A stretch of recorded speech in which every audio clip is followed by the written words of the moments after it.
Good morning guys. आज चलते हैं हम नादाना से डायलाना। तैयार होते हैं। फाइनली गाइज हम तैयार हो गए। अब हमारी गाड़ी आने वाली। फाइनली हम गाड़ी में बैठ गए। बोरिंग से भजन चल रहे हैं, मुझे कोई खास पसंद नहीं आ रहे हैं। ये देखो लुगाए के भजन चालू हो गए हैं, जो हम टाइम पास करें फिर क्या करें यार। मैं तो गाड़ी में बोर हो गया बहुत सारा।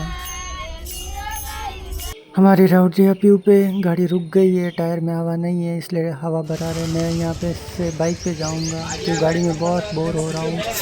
चलो हम राउटिया प्यू रुक गए हैं। रास्ता थोड़ा सा दूर है, जल्दी हमें पहुँचना है। फाइनली जीवन कला पहुँच गए। जीवन कला में एंट्री ले ली है। 2 लड़कियाँ जा रही है स्कूल।